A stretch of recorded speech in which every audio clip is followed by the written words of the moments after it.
was so rad because it was like real deal SEAL stuff. I'm talking boats. I'm talking cache. It was sweet. Yes. How I'm shifting fire, taking the 50 over. We drove over a pressure-plated IED. Good afternoon. This is the JP Dinnell podcast, episode 38. I am JP Dinnell, and as always, I have Lucas with me. So when I was working at Trade It under Jocko, I had the honor of being an instructor to help revamp the training for all the West Coast SEAL teams that we're conducting. I know I've talked about that a handful of other times on these podcasts. And one of the blocks of training that I really, really enjoyed being a part of was called MOUT training, which stood for Military Operations Urban Training. It was changed to SOUT training, Special Operations Urban Combat Training, I believe. And then when I was running that block of training, we had many, many, many incredible guys coming to that training in the SEAL teams. And I always had groups that came through that I felt a connection with. I would develop friendships and just, there's the brotherhood is real in the SEAL teams, whether you're deploying with these guys or putting them through training or they're putting you through training, there is a definite connection and bond because you all have the same goals. You want the same things. And one of the groups that came out, I definitely felt the connection with this group. I would actually go out to dinner with their platoon and task unit. We'd go out and grab drinks with the group as well. And, when we were running that training, I had helped create, with the other instructors, a fire team course that we ran through the training. And man, it was legit. It was a legit block of training. And one of the guys in this group who was going through the training really stood out to me. He was about my age, maybe a little bit younger in regards to his time in the teams, but he was also a sniper, he was a point man, and he was a fire team leader for his platoon. And I remember as he was going through this course, I was shadowing them, running through it. He was doing extremely well as a fire team leader. And he had an absolutely awesome attitude. I mean, he took the training very serious, but he also had a very unique gift for knowing when humor was needed and always found a way to insert that humor when needed, which every platoon needs that guy. And to be honest, every human needs to be able to understand that as well and do that. And he did this very well. And I remember one night we're out in Louisville, Kentucky, 4th Street Live. We're out at a bar after we had gone out to dinner. And one of the bars we're at had a dance floor and there's a bunch of people out there dancing. And all of a sudden I see this guy out there. And I was absolutely blown away by what I was seeing. Ryan, also known as Birdman. What's up, my bud? How are you? I'm good, man. So good. Appreciate you being here, man. Yeah. It's been a while. Too long, considering we live in the same area. I know. So I apologize for that. Lucas, what's up, buddy? What's going on, dude? How are you, man? I'm really happy that people on our YouTube channel are demanding that the NCCs become a shirt. And that the NCC Mafia is coming up. Now, for those of you who don't know. Non-commissioned civilian. Yeah, with non-commissioned civilian. There's a lot of us out there, bro. There is more than you know are out there. And thanks. Apparently, Tony's reaction to me saying NCC was what really got everybody. So they were like, I think that needs to become a shirt now. I now know why Tony. I'm going to have to text the On the Path printing guys and let them know. Yeah, hey, let them shirt know. Number one, NCC, get a hold of those NCC guys. Mafia. I now know why Ryan hosts his own podcast solo. Zoom. He does it solo on Zoom. I'm sure that's the preferred way to do it. That would reduce the risk of you being punched by me. Yeah, or me saying anything for you. That would be good. Yeah. No, I love it. Ryan, what's going on, man?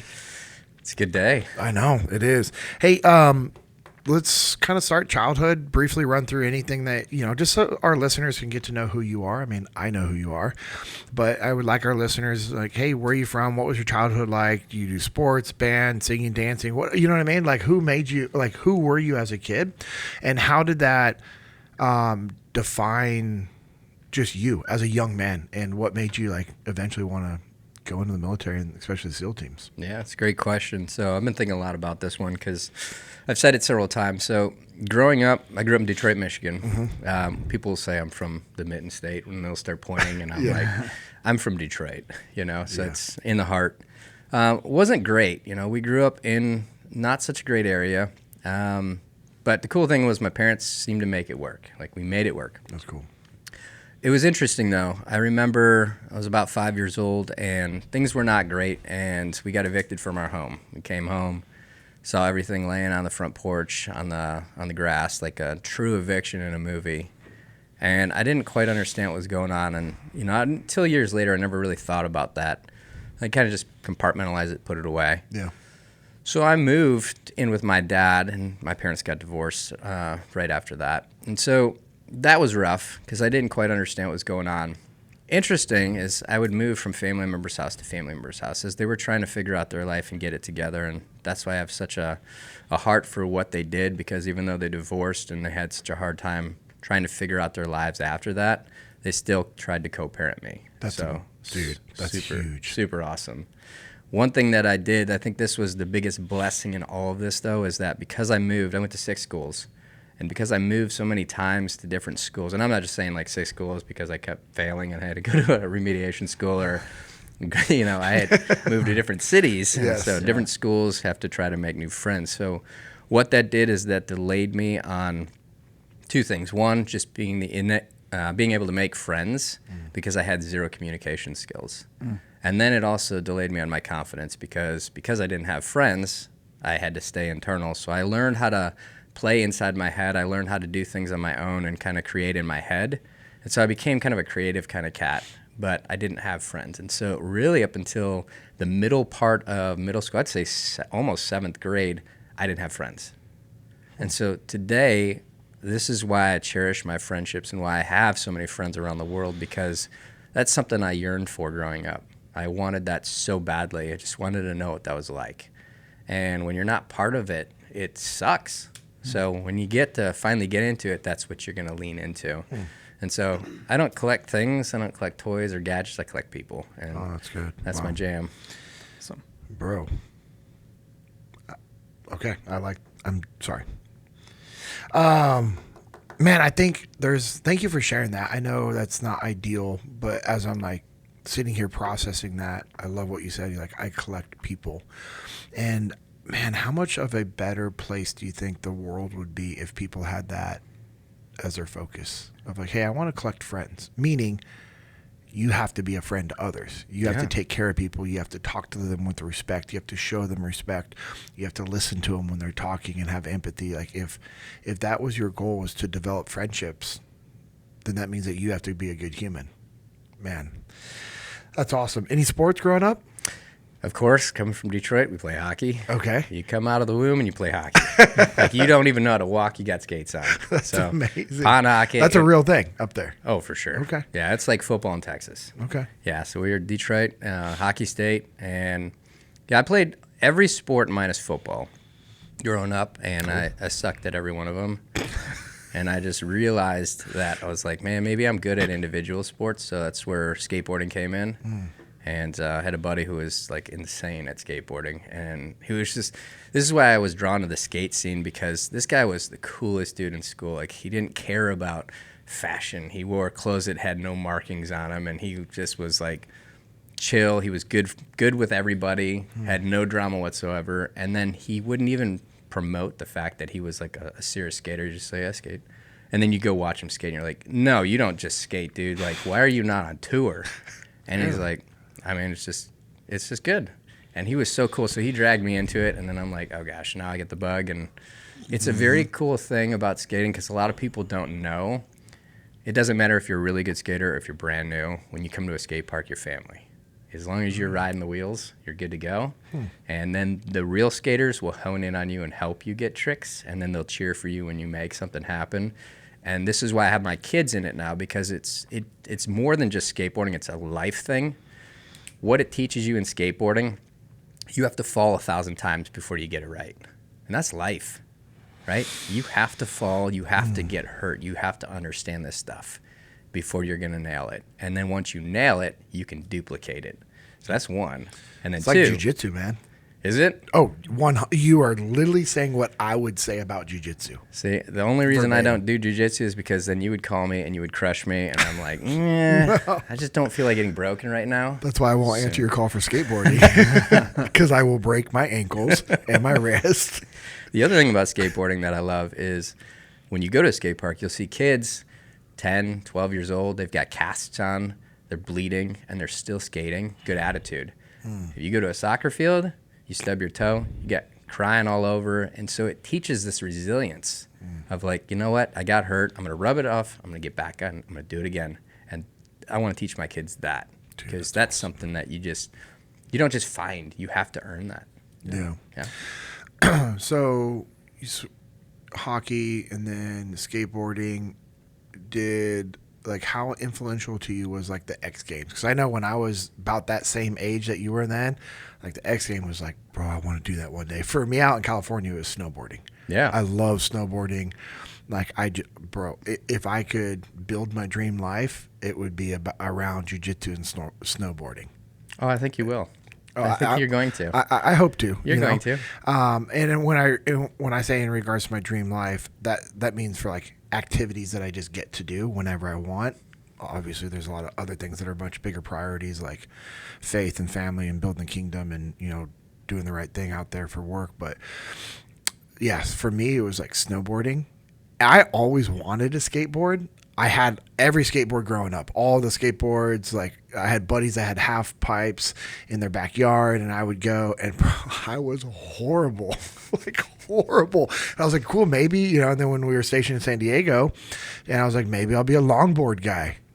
No, no, a longboard for me with like just a flat surface, we're good. But any like decline, I'm just not good at those things. But because I didn't put in the time. When you start, I didn't put in the time. Yeah.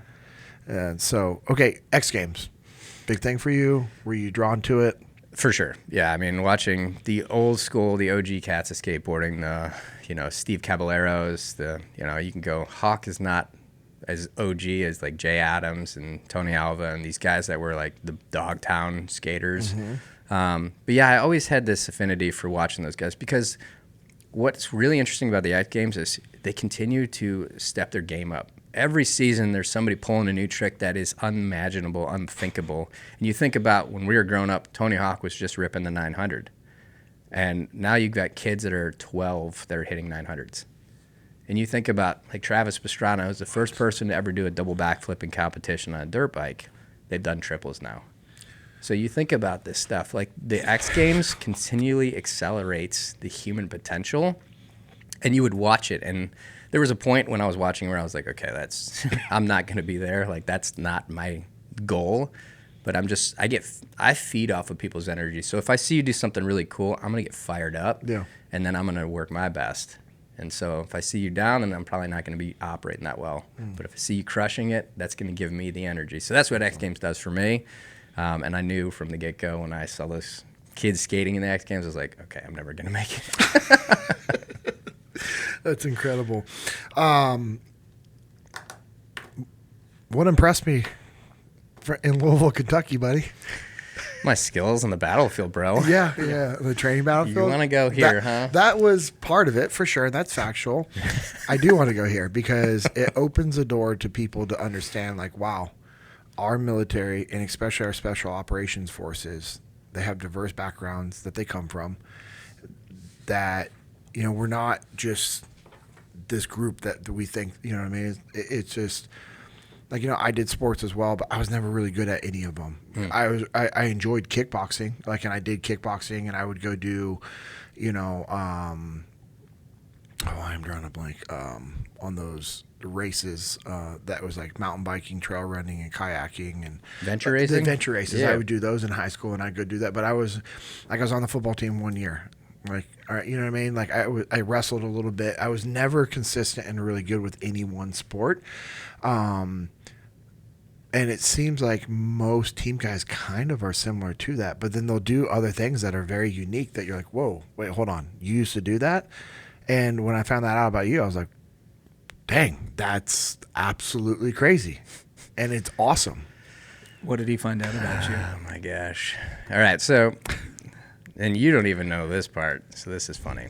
So when I was growing up, I got into dance. I actually was watching Michael Jackson, and I was like, wow, this is nuts. Like, what he can do, that moonwalk, when you saw it for the first time, you're like, how's that happen? How's that possible?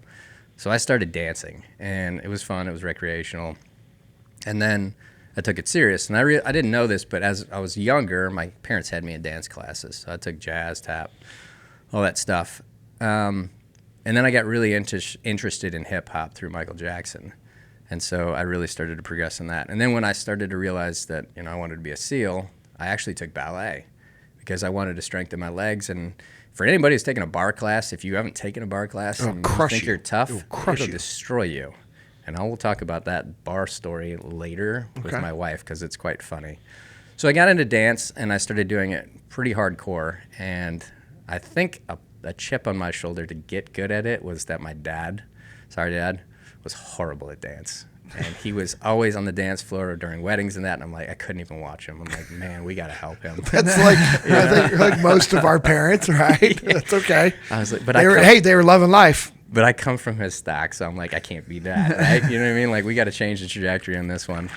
So I got pretty heavily into dance. And when I got into the teams, I took it extraordinarily serious. So I was doing classes every time that we were off training. Every time they had time back at the command, I was going to class. And I was actually learning how to do hip-hop, trying to be professional at it. I was not a professional dancer. Oh. But my cover story was I was a professional dancer. Oh, yeah, because every team guy has a cover story when on the road. Like, we would make up stuff because people are like, oh, and we'd say, oh, professional skydiving team, or we're rodeo clowns for the rodeo that's in town. People are like, I didn't even know there was a rodeo in town. Oh, yeah, there is. It's a secret rodeo that we're not advertising. And then what was the other one? Rugby players. We were a professional bowling team, actually. That's right. Your platoon was professional bowling. We had bowling shirts and everything. Really? Oh, yeah. We get called out, too. And girls like, okay, there's no way. We're like, what are you talking about? I was like, there's no way that a group of good-looking dudes like you who are all shredded are a bowling team. I was like, this is the new age of bowling, girl. No big deal. Dude, I remember respectable athletes these days. I remember I was talking to a girl and I was saying that was, for me it was a rugby thing. She's like, no way, I play rugby. And I'm like, oh my gosh. Like, yeah. She's like, what? And so I'm like texting my sister who played rugby when she was younger. I'm like, hey, what? And she's like, I'm not helping you right now with this. And I'm like, what? This is blood. You have to. Yeah. I'm like, dude. Is it a half a back? Yeah, I was on the field. I was like, what position were you? She's like, I'm like, yeah, same here. That was my favorite position. What? I also ran. I also did. So the funny story about this whole dance thing. Funny, so man. I get into dance pretty seriously, though, and I started doing this in classes, and I'm talking like learning from real professionals and that, and I got pretty serious about it. And so I took it a step further and I actually created business cards that I ran a professional hip-hop studio. And so, hand them out. So this is my jam. And people were like, okay, cool. And call me on it. I'll go show you. Then I got into breakdancing. And it's just, they coupled really well. Well, here's what's funny about it. I go from having a cover story to being a professional dancer. And yes, I can dance, but I married a professional hip-hop dancer. Is that not ridiculous? So you're just putting that out there. Just random, too. You cannot believe it. Like, all of a sudden, I find out that this girl I'm going to go on a date with, and this is years after the service, she danced for Ricky Martin. She's in the Britney Spears music video. She's, like, done Weird Al Yankovic's Body for, like, this whole music video. And I'm like, oh, no. Because I want to tell her that I danced, and now she's like, I can watch her on, and I'm like, uh-oh, there's a whole nother level to this stuff. And she called me on it. And we went out there, and I was like, I can hold my own. And then I watched her dance. I'm like, I'm just going to be right over here. I'm just going to stand right here and watch. I'm going to hold your drink, honey. Yeah. It was different. And that's the cool thing, right? That's like, awesome. I got pretty good at it, I would say. But to see the different levels, it's absolutely, that's what inspires you to do better, right? It's like, if you were the best of the best, I think that would suck. Because then how do you get to that next level? I mean, you have to really dig deep. I'm saying this because I don't know, because I've never been the best at anything. So there's that. It seems like that's what those people do. Right. Yeah. Apparently. Allegedly. I don't know. Never been the best of anything either. So that's awesome, man. Yeah. So why'd you join the Navy? So that's a good one. So I was in high school. I was failing every subject in school. I didn't care. I had no path. And just playing hockey, but really I was failing everything. And then this one year, it was like, I think a sophomore year, I took this motivational psychology class. And this guy, Mr. Barnes, was a Marine in Vietnam. This dude was a total Vietnam Marine too, like completely spastic on the American flag, very boisterous, crazy guy. That's Wore awesome. these Marine Corps bifocals still and ran around the room with the flag, and you're just like, what is he doing? And the only thing that I had to reference off for military is both my grandfathers served in World War II. Oh, wow. One Army, one Navy. But they didn't talk a lot about it. They just, Yeah. their non-talking was verbal enough, right? So one day he stands before class and he goes, "Ladies and gentlemen, there's only one thing better than the Marine Corps. And that's the U.S. Navy SEALs." And I'm sitting there, and this is in 2000, and I'm like, what did he just say? There's something better than his beloved Corps. So I'm like, all right, I'll listen today. I'll bite. And he starts talking about how Navy SEALs live on the moon and they breathe water. And I'm like, well, yeah, we do. It's true. I mean, now that I know, we do. It's true. So pure morale booster over here. That's amazing. So I'm like just drawn to what he's talking about. And he has no clue what the SEALs actually do. But he's just painting this picture. So after class I stayed, "Mr. Barnes, I want to be a Navy SEAL." And he starts laughing violently in my face. And I'm like, "Wait a minute, you can't do that. You're my teacher. You can't make fun of me." And he's like, "Dude, you're not even passing my class, and it's an elective. How are you going to pass SEAL training, the toughest military training out there?" I'm like, I have no idea.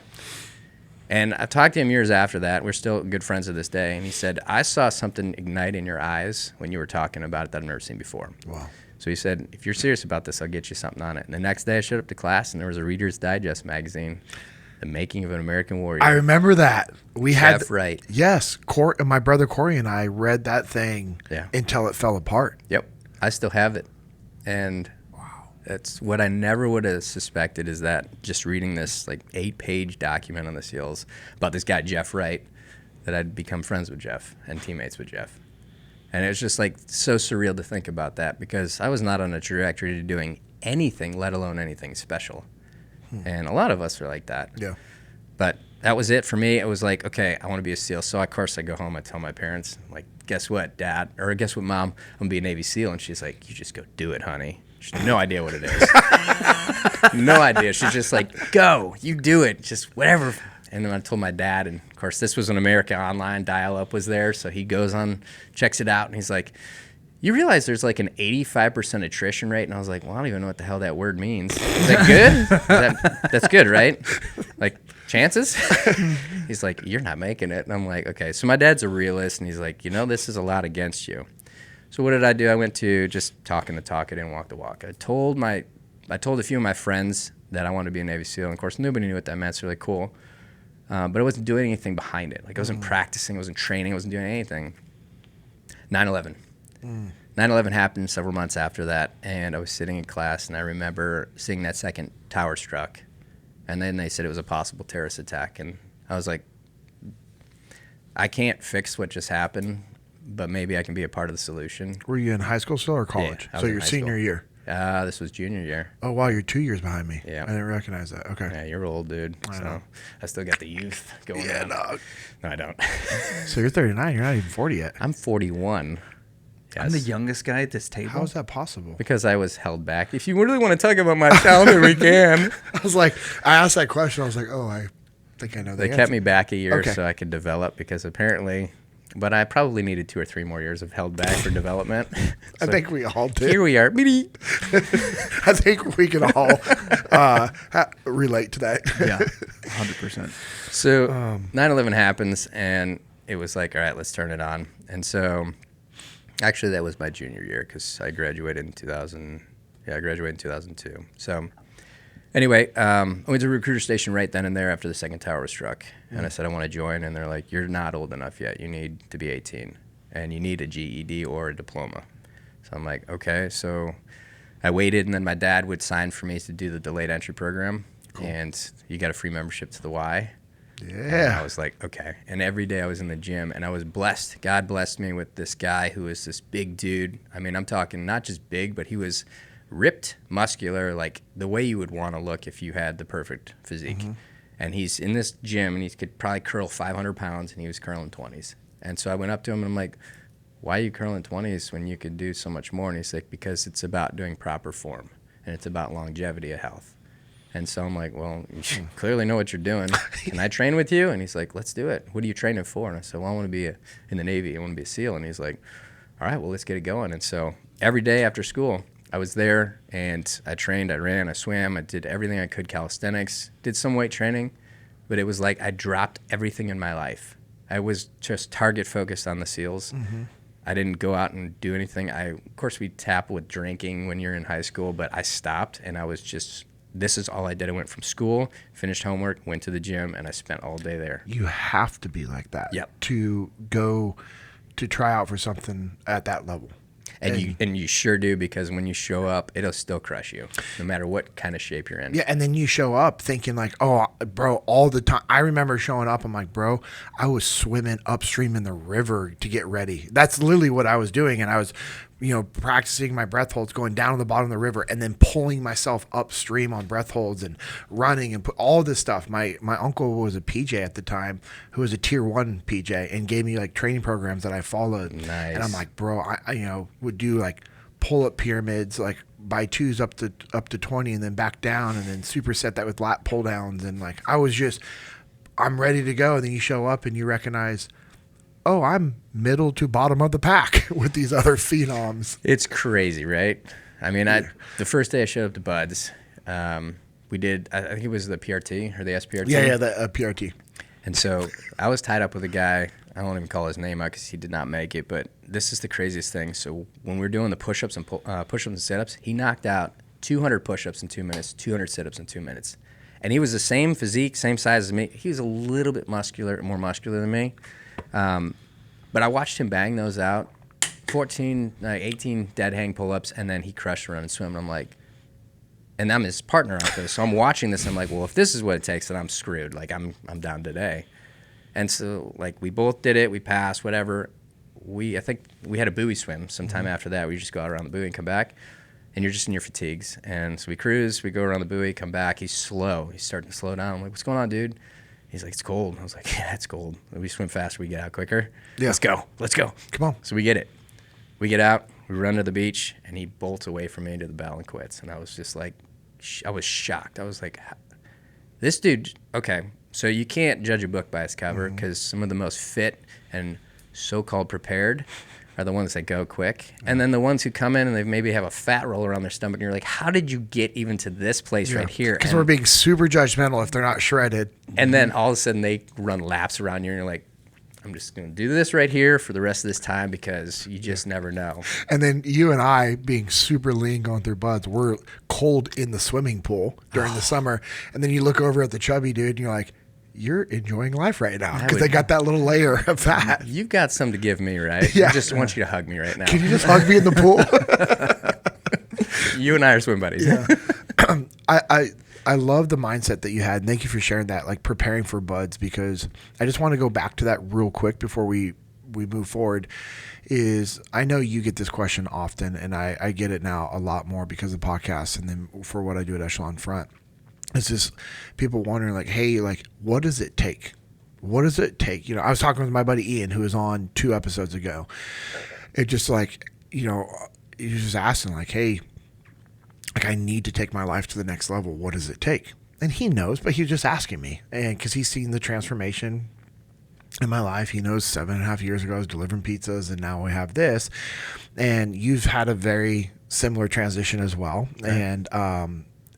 And so how much of that, just that all-in attitude that you had going through, like preparing for Buds and then being in Buds and the SEAL teams, how much of that has translated over to all the other aspects of your life?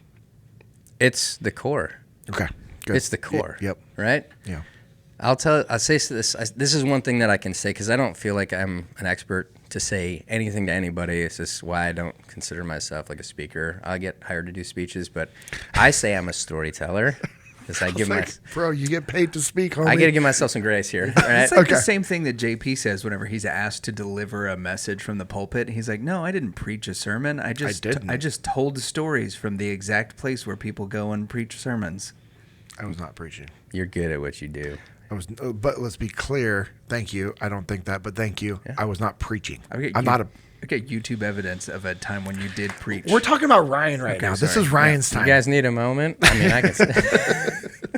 So, when I say it's the core, so this is one thing that I've always said to myself for a lot of different things that I've dealt with over the years is one thing I've dropped, and what I did during Buds is I made a promise to myself, and I kept it. It's like we are so designed to make promises to each other and to everybody else.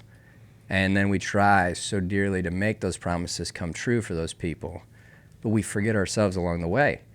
And it's like, why in the world are we not as important as the promise we're making to others? So when's the last time you made a promise to yourself and you kept it?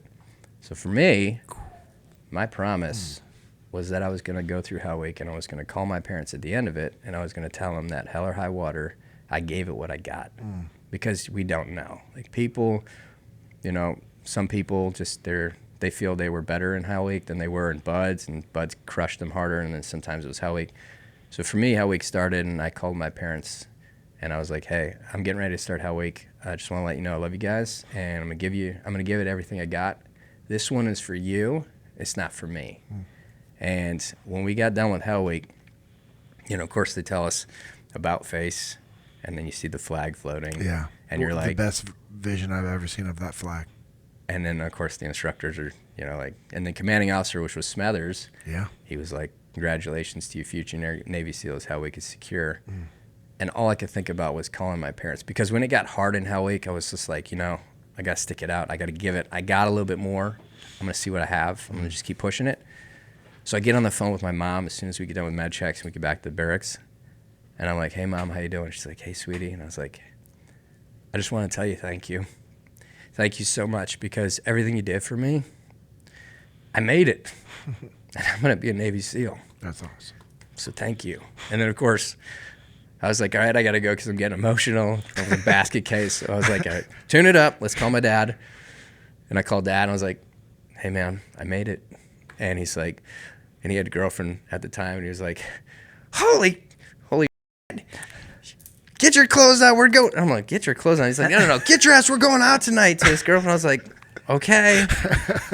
And it was just like, he's having fun, he's laughing. I get off the phone, I start crying again because I'm emotionally just compromised.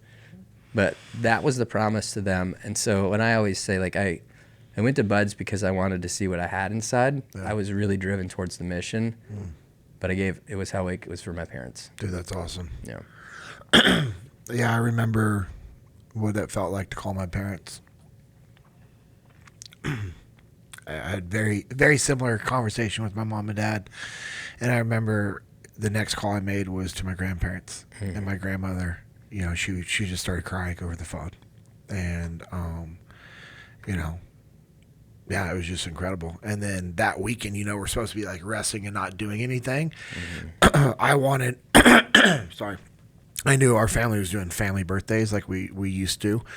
And I flew up to Sacramento without telling anybody and could barely walk, you know, barely walk. You're all swollen and everything, and surprised them at the dinner that everyone was at. And, you know, they're all like crying and everything else as well. But for me, it was the same thing. It was like calling my parents and my grandparents, and it was a game changer. I think that's pretty awesome. I think a lot of guys have similar stories to that. Like, you call them before and then call them after, and it's an incredible feeling. It's a shock, right? Because you got this poster on your wall of like the Vietnam SEALs, and then you're like, "I'm going to try," but you don't know. Yeah. And then all of a sudden, you just got this word that you graduated Hell Week, and you're tickled. Like, every chance during my whole career, I never thought like, "Yeah, I belong here." It was always like, what an honor, you know? Like, I still can't. I pinch myself. Like, Are you kidding me?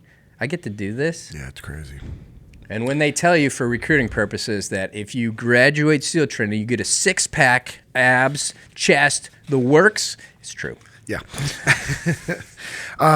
So you pretty awesome time in the SEAL teams, and I know the focus is we're going to talk about that, but then also what you've been doing on the outside. And you know, I'd love to dive deeper into all those things if you ever want to come back on here. But you know, anything stand out in your I mean, I know we'll talk about your nickname Birdman, where that came from. Sure. But anything of your time in the teams that stands out to you that, you know, in regards to leadership lessons or anything that, you know, you were able to be a part of that you're really proud of, or, you know, any former teammates that you'd love just to share some, you know, recognition Yeah. for? Or? So I can't say his name because he's still in, but my first platoon chief, and this, I think you learn a lot when...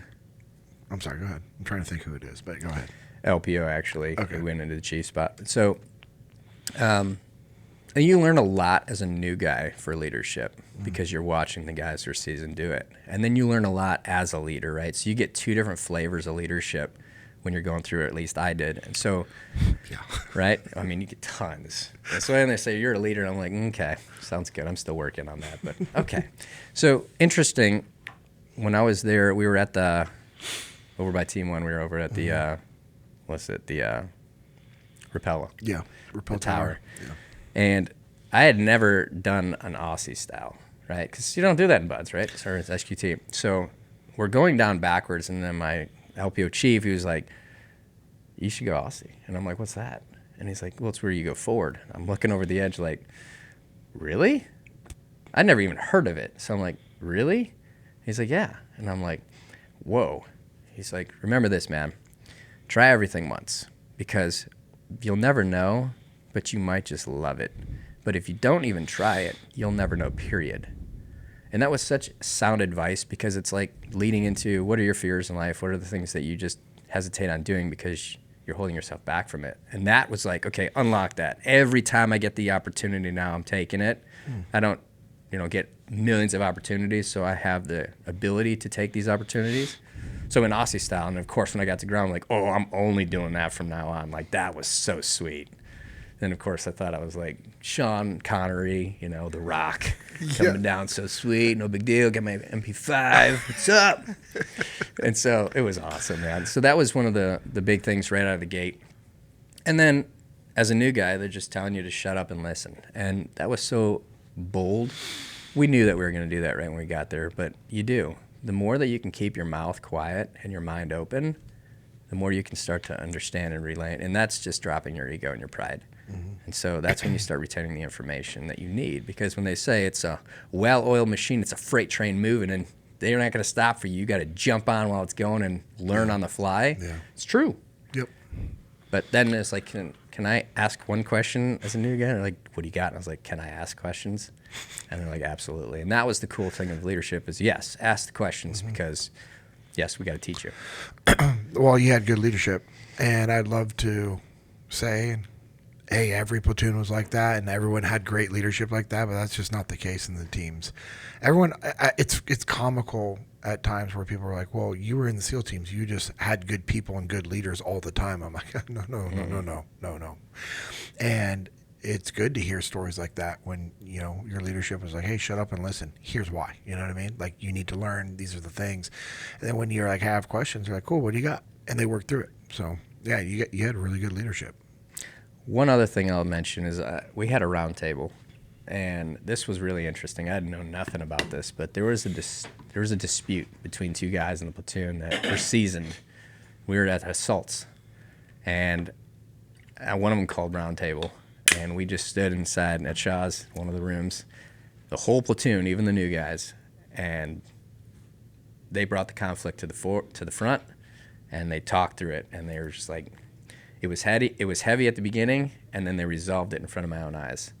And I was like, wow, that's pretty awesome stuff. Like, it doesn't linger. You don't suppress it. You handle it right here and then. And that was so cool to see. So we had this round table, and it was the only one we had, and everybody seemed to jive after that. It was really cool. Yeah. Round table. I thought you were going to go a different way with that. Like, everyone circled up, and you guys fought in the middle, and then afterwards you finished your... There are other times where there were circles, but not for specific reasons. I remember some of those. We're like, oh, you guys got problems? Well, we're going to handle this. How do we handle it? You guys fight, and then you talk about it later. True.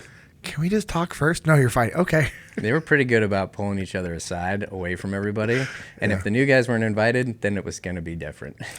Yeah, you knew. Or if you're the only new guy in the room that you're like, am I getting a new rank or something? Is this a special promotion? Something. You guys are going to tell me I'm doing really well, right? I remember one time I had one of those counseling sessions, and I get into the vehicle, and I'm in the passenger seat, and there's a driver, and there's 3 old guys sitting behind me in the vehicle, and I'm like, oh, I know what's about to happen.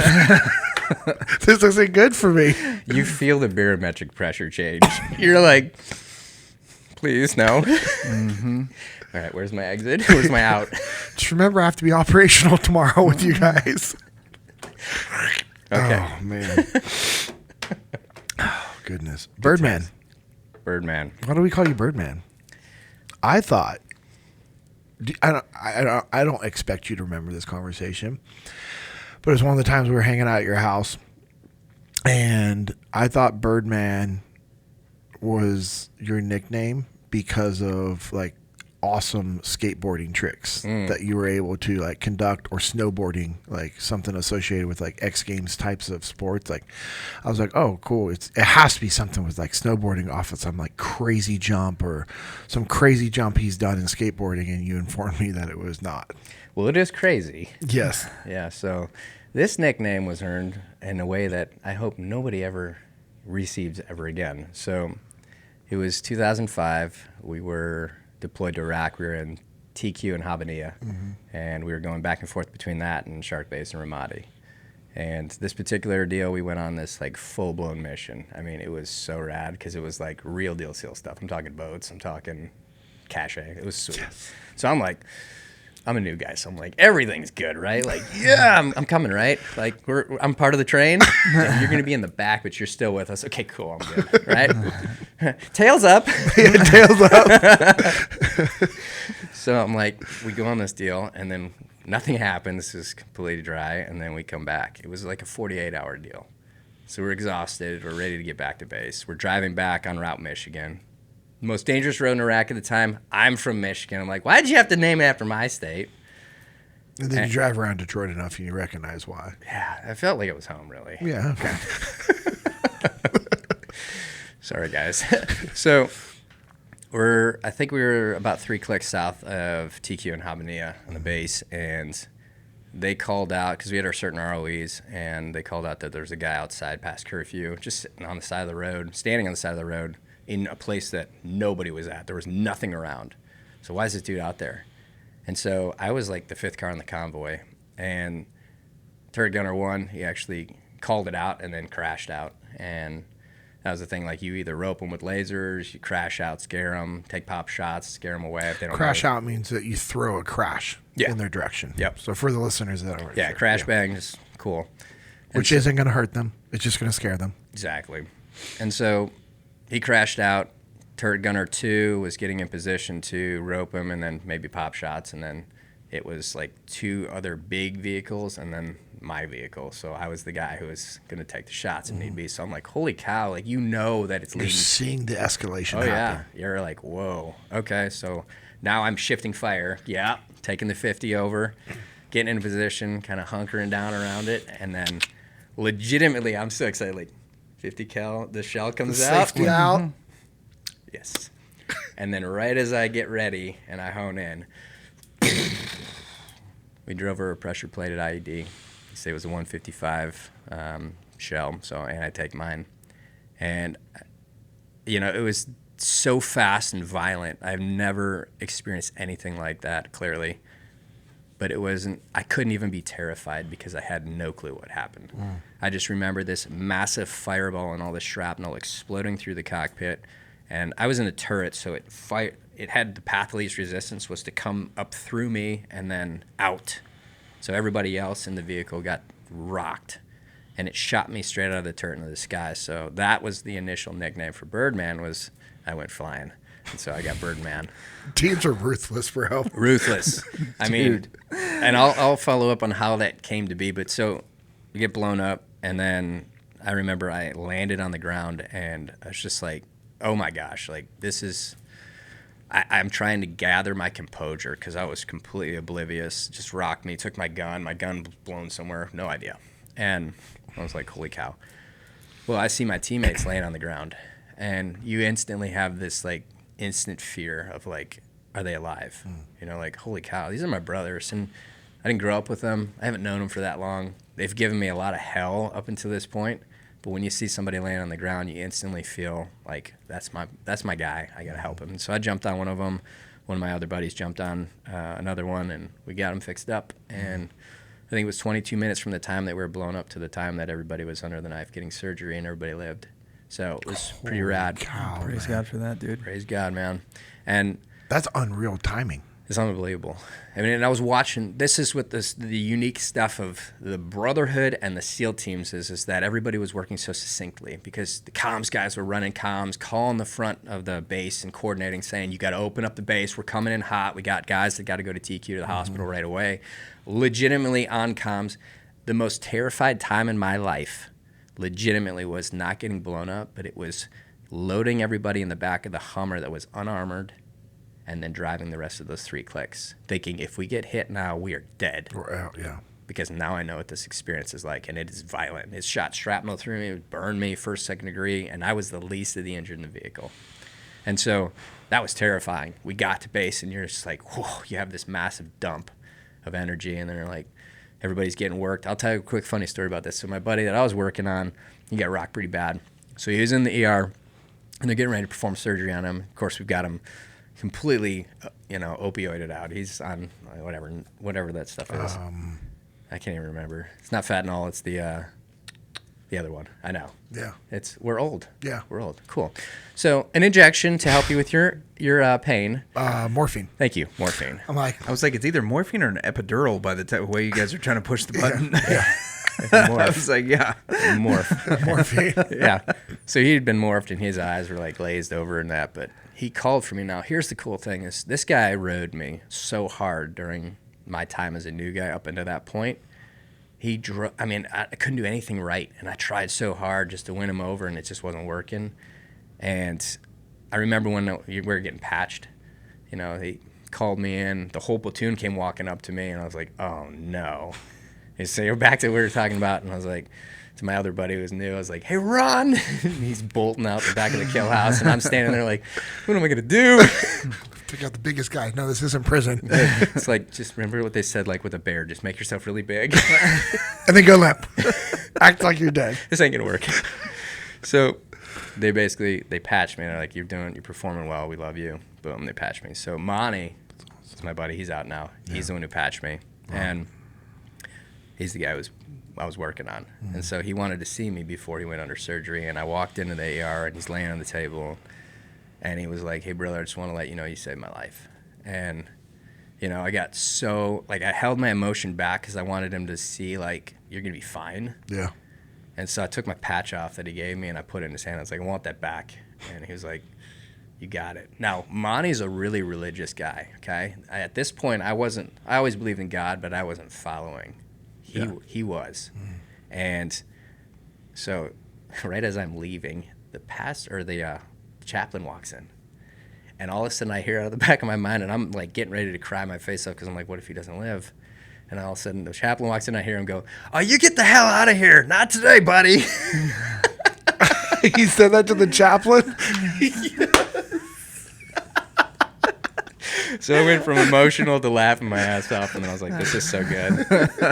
So good. Oh, that's amazing. So, yeah, I got back to base because I was the only one who was stable enough to go back to base. And when I went back to base, the other platoon that was in Ramadi drove down to check on us. So they risked their lives to drive the most dangerous road just because they wanted to come see their brothers. Yeah. And one of the key guys in that group, I was sitting in the armory with everybody, or they're asking me about what that was like to be blown up, and I'm still kind of smoking. Yeah. And he walks in, he's like, "Dude, did you go flying 100 feet?" And I was like, 1,000, no big deal. Spread that word quickly. Yeah. Make sure you tell them. E5 Mafia, get it out there, right? Yeah. And so he goes, "You went flying? You're the Birdman." And that's the nickname. Dude, that's crazy. Yeah. So with that, anything else from the teams you want to cover? I mean, we can cover it in future episodes as well. Yeah, future. Okay, sure. Cool. Because I think it's a good transition to talk about Sons of the Flag. Sure. And you get out of the SEAL teams. What was that like? Hard. Yeah. It's very hard. Even with a plan, it was hard. Ooh. Yeah. So I had a plan. I had an exit strategy. I had a job lined up. Mm-hmm. Everything was good. And then the company was down 40%. Mm-hmm. So they were not hiring. They were firing. And the boss, the CEO, called me and said, "Hey, we're in a pickle right now." I'm like, "Oh boy." And I had just started terminal leave. Oh, so my God. It's not like I can just go back in and grab a platoon or whatever. It was like, "Hey guys, just kidding, I'm back." Surprise. So, gosh, God pushed me here. Okay. Because I already had a place rented, and I was like, I'm supposed to be here. I don't know why. So I moved here with nothing. No friends, no job, only the savings that I had left. And I just gave up a career that was an amazing career. So I'm like, I got to push. And so at first it was very difficult because, again, I didn't know anybody. I ended up getting a job with another SEAL teammate, and at least I had the exposure to another brother.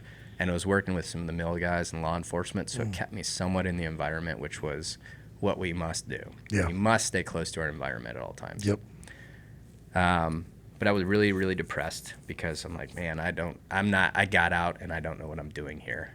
I don't know what my purpose is anymore. And it's like, internally, you know that you're special when you're in the SEAL teams because you're doing something so magnificently bigger than us, right? So that's special. Yeah. You know, it's not that I'm special, but the mission's special. Yeah. And I'm not doing that. So I lost my purpose. And when I lost my purpose, I turned to the bottle because I was like, I don't want to feel things right now. Some days I want to feel the buzz off of it because I want to feel something because I'm so just dead inside. And then other days I just don't want to feel anything because I'm just depressed. And I lived in that environment long enough to know, like, one day I was like, man, I can't do this anymore. Like, I'm not moving forward. I'm dead in the water.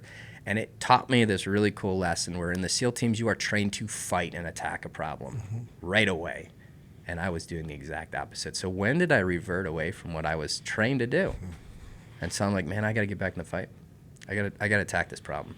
And so I got to stop drinking. And when I stopped drinking, I started looking at my options because the drinking wasn't the problem. It was the deeper core issue that I needed to fix and solve. It's like I got to find the mission, the meaning and purpose again. And I think that's what we all go to. Everybody wants to be a part of something special. And so I always tell guys when you get out, like when you transition, I don't care what job you get or what your focus point is, get involved with some kind of a cause. Get involved with the cause right away because you'll stay next to your own. And then I mellow them and I talk to them about God because it's like some guys are just like, I don't want to hear it right now. You're like, okay, you will. At time, you will. Yeah. You'll come to Jesus. He's got you. Yeah. You'll find him. So for me, after I stopped the nonsense, that's when things started happening. I was like, I want to host an event, and I want to do a jump with some veterans, and I started getting back into skydiving. What was the year of this? That was 2012. Yeah. And I got out in 2010, so it was a 2-year gap right there. Around this time, I had a meeting with an Army Ranger who was severely burned from an IED. And talking with him, not only seeing all this disfigurement, but the biggest thing was it brought me right back to the moment I was blown up. And I thought to myself, which I didn't mention, because I had been burned on my face, and you can't just like pull out a mirror in combat and like, I got to check myself real quick. But this is what you identify as, right? So whether you like it or not, which I'm a big fan, okay? Like when I look in the mirror, I'm like, another day in this body. You know what I'm saying? But you identify with this. Yeah. And then when it's taken from you, how do you deal with that? And I thought my face was gone when I got blown up. Well, Sam's was. And I asked him point blank, what are they doing for you guys today? And he said, look at me. He said, I've had 3 dozen surgeries. This is as good as it gets. And I couldn't answer that. I couldn't respond to that because I was just like, oh my gosh. So I just kept my peace, and I actually went home that night and I studied all night long. And I could only find like detailed articles that were like true write-up scientific research papers. Made no sense. But there was nothing public open forum that was like, here's your fix, here's where you go. And I'm like, my gosh, like that would have been me, could have been me, but it is him. How many more are like him? How many IEDs are overseas? I want to call him. I want to do something here. And this is, again, God pushing me in a direction because, you know, you say, this is my plan. And then God's like, ha, let me show you something. Surprise. Let me show you something here. So I called him the next day. I said, Sam, I don't know if you remember me. I'm the really good-looking Navy SEAL from yesterday. And he's like, oh, my God, you're all the same. And I was like, but it's true, right? And he's like, what's up, dude? And I was like, I don't know. It's purely my insecurities. It's amazing. So I was like, hey, you're right. I went online. I couldn't find anything. So I'm pissed. If I were to start something on your behalf, would you join me? And he's like, bro, I'm in. And that became Sons of the Flag. And it literally was starting a charity to help burn survivors. And it's just, we call it the bastard child of medicine. Has no money, hasn't changed since Vietnam. They're still doing these horrific surgeries, and it's the most painful injury that I can possibly think of when your body is ignited on fire and your skin is melted. And so how do you deal with that? How do you even respond to somebody who's injured like that? Will you go up to somebody who's got disfigurement and ask them a question? Or will you just walk and stare, and that's what kids do? And so these people live hard lives because it's not just the physicality, but it's the mental side of the house, the emotional side. So when we started Sons of the Flag, mom and pop shop, didn't know what we were doing, had no programs, couldn't figure it out, had a little bit of seed capital to come in to help us out. So what was my idea? Like, let's go travel to burn units and let's go talk to their head honchos. Let's infiltrate these systems. And I don't care what you're doing well, unless you truly have the fix for these people. Where are your deficiencies? Show me your deficits. Let me see your capitals needs list. And let's figure out how to help you. And it was interesting because it was the first time that the burn community had like a Navy SEAL spearheading it. It was, a bunch of scientists, and now you've got this guy who's got firepower, who's like, I'm hungry to do this. I want to do this. I'm going to go, and I can reach out to people and get indoors. And so I went to Harvard to start off. I was like, why don't I go to Harvard? They got a burn unit. So I'm surprised that Harvard let me in. I like that. It's awesome. I was like, yeah, very regal. So I would meet the head honchos of these burn units, especially Harvard. They're all in suits, and I walk in like this.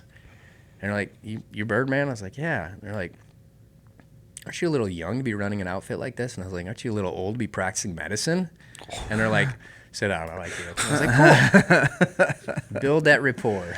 That's amazing. So that's how I did. I just went to these hospitals, and I started traveling the country, and I'd ask them, like, who do you work with? What do you think the other burn units that are good are, that are spearheading stuff? And I traveled for a year and a half to these different burn units, opening these partnerships up, and to bring it back to say, how can we actually send a burn patient to get fixed? And that was the impetus of Sons of the Flag, and it was twofold. One, how do we help the patient? And then we started to realize that there are 480,000 people that get burned in the United States every year, of which 40,000 will receive lifelong treatment like Sam. Of the 40,000, there's only 300 accredited burn surgeons in the nation. So, and guess what? They were at the time roughly around 50. So if you have the majority of these burn surgeons who have developed their skill sets over a career who are going to retire all at the same time, we're going to have this mass exodus, and then it's going to backtrack. It's going to go back. So you're saying like the median age of those 300 guys was 50 years old, or those 300 practitioners was 50 years old? Late 40s, early 50s. Good grief. And so I was like, okay, well, here's what we need to do. We're going to put together a fellowship program where we're going to scholarship doctors in their residency to become burn surgeons. So I always like to say, I am a high school graduate and I hire doctors. No big deal, right? Let's go. So we got that, and now Sons of the Flag funds 50% of all new burn surgeons in the nation every year. And we're going to cover down on 100% of that within the next 5 years. Holy so that's cow. cool. And then our patient side, we have Mission Reconstruct Freedom. So if you're a burn patient, you hear this, or you know somebody who's been burned, it doesn't matter if they were in the war, if they were a firefighter, first responder, or if they're civilian, pediatric to adult. They're a burn survivor, they're a part of our family, and we're their home. Wow. So you can send them to us free of charge. We'll take care of their everything. We'll take care of their surgery. We'll take care of their to and from the hospital, their stay, per diem, the works, so that we know that they are getting taken care of. And they're going to go to our excellent surgeons to make this. They're actually burn surgeons. So Sons of the Flag gave me this massive meaning and purpose. It was a mission, and it was a problem with the mission, so I had to step up to try to fix it. And we've grown it to a national organization. Firefighters out of FDNY adopted us, and then it started to explode on us. And so from there, it was like, wow. So I did that for 10 years, starting this ground up and running it. And I can tell you this right now, when I first heard about a charity, I was like, that's a joke. Like, you're running a charity? What do you? Get a job. That was my attitude, because it was just punk. Well, you didn't know. Didn't know, but if I don't know, I shouldn't have said anything. Okay, Kept valid. my mouth shut, right? Valid. I'll give you that. And I can tell you that it is some of the hardest things I have ever had to do. Wow. Not just because when you're dealing with somebody else's trauma, if you screw up, what could happen to them? And so you got to take that ownership, and you're going to like, all right, I got to do the best I can for this person, because this is the hope they're looking for, right? Yeah. And you got to take that seriously. So that really fired me up again, where I was like, okay, now I'm going to get back into skateboarding. Now maybe I'll meet a girl, like I'm presentable. I don't look like a completely dirty shoe. I'm in. I mean, I wasn't like living on the streets of that, but I could have, very close at some time. But it was, so that was a tough part of my life, but getting to, and then people just started adopting us. So sonsoftheflag.org for that. If you're a burn patient or know somebody who's burned, please go check out sonsoftheflag.org and reach out to us. We want to help. And can people help by donating through there? Oh, yeah. Okay. Of course. Yes. Awesome. So sonsoftheflag.org if people want to go donate. Perfect. And then you, just being who you are, you're always driven by doing more things. How did Bird's Eye View Project come about? And what's the purpose behind that? When we were doing Sons of the Flag, I started to see other charities popping up, and I'm like, doesn't seem like they're talking. And you can get into this fatal funnel where you think that your charity is the only one that solves the problem, right? I never, ever thought that way. But I didn't have to because we were the only game in town. We were the only one focused on burns, so it was like, this sucks. I don't want to be the only game in town because then it's all on us. Yeah. But I need charities because what if we get a patient who's burned? What if they have mental issues? What if they have physical issues that are like amputations? What if there's family advocacy needed? We're still a small charity at this point. We can't cover down on all that. Are there charities who already do that? What if we partnered? And so the idea is Bird's Eye View Project became a partnership. So Sons of the Flag is a programmatic charity where we actually help patients. Bird's Eye View Project is a pass-through where we go and do things together with other charities, raise money, and deploy that money to these causes. Wow. And that's how we started. Was I wanted to be able to take somebody and drop them in the epicenter of Bird's Eye View, and they could go to each one of these different charities to get the help that they needed for their particular areas of interest. So that's where it started. And, of course, I drove it to extreme sports because at this time, extreme sports were viral. Yeah. And I'm like, we got to get viral. Like, we don't have a budget for marketing. So I'm going to go sling myself off a cliff because people are going to want me to do that, and they're going to I hope that they don't want me to die, but some of them want to see if I do die. That's kind of the vision of extreme sports. And so that's how we started. It was extreme sports for extreme needs. We're going to go do crazy stuff, these projects, and then we're going to raise money for these causes. It has since changed then to now what we do is we focus on a specific project one at a time, and we put together assets. And so with this new project, Human Performance Project, we create a human performance manual and a documentary, and the documentary is the marketing arm for the manual, and 100% of the net of both of those assets will go in perpetuity to these causes for life. Wow. So now we are an asset-based organization that deploys money once we bring it in from these assets, and it always goes to cause. So, it was like doing these two simultaneously. I was like, I'm exhausted, and there was a point in time where I was like, I can't do both. And before I got to pause the pause button, God paused me. And it wasn't a pause that I wanted, but it was a pause that I was ready to, fight for. And that's why I started this project, Human Performance Project. See, I was running Sons of the Flag, and in 2019, I got a phone call on January 2nd. I think it was January 2nd, maybe January 3rd. It was January 3rd that my sniper partner took his life. David R. Metcalf. Yeah. And it destroyed me. Because David wasn't just my teammate. He wasn't just my sniper partner. He had a platoon on me, and he was our core guy in the platoon. He was the one who was so grounded that you could go to him, and he would always try to give you as factual information as possible, always even keel and level-headed, always early, stayed late, always focused on his health. He ate the most gross food, which was all healthy food, and we would all adopt this over time. It always worked out. He always did the right thing. And it's like, I ask this question to everybody listening. So because this is what shocked me so hard is, yes, it is impossible to deal with the loss of a life of a brother, which you have lost so many friends, brother. And I know that you know where I'm coming from here with this more than I do. But when you lose a mentor, you always think your mentor is there. They're always going to be around. And, at some point they will die when they're older. Yeah. But there's no training for losing a brother. Yeah, there's not. And so I was just stuck. But this time, because this is not the first time this has happened, but this time, instead of doing this sorrow thing, I was like, I'm jumping in. Yeah. I'm helping. Yep. And so I stepped down from Sons of the Flag. I had a job that was consistently paying me. I knew enough to be dangerous with it. and we're doing good. Yeah. And I stepped down and I basically put together a project that had a shelf life, and there wasn't really anything behind it.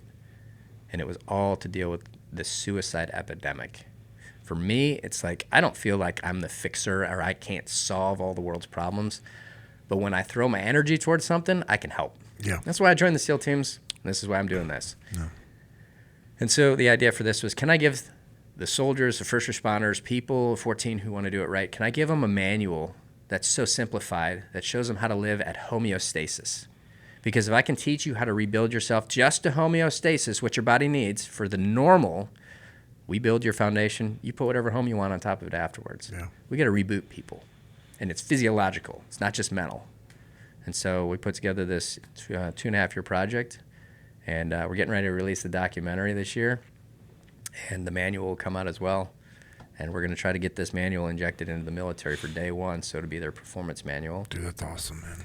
And keep you straight. So I try to do everything I can today in honor of David because he gave me so much during the short time. And it relates to what we talk about with God, and I firmly believe this. I've been saying this for a while. So we can't make sense of why we lose guys that we've only had in our life for a short period of time. So I chalk it up to God gave us a glimpse of what an angel is, because angels aren't here for our whole life. They're here for a short period of time to transition you to where you need to be, and then they're on to another job to do work. And I think that's what David was. And so I got him for a short period of time, but I learned so much more from him in that time than I've learned from anybody else. Yeah. And I'm going to continue to honor him. So.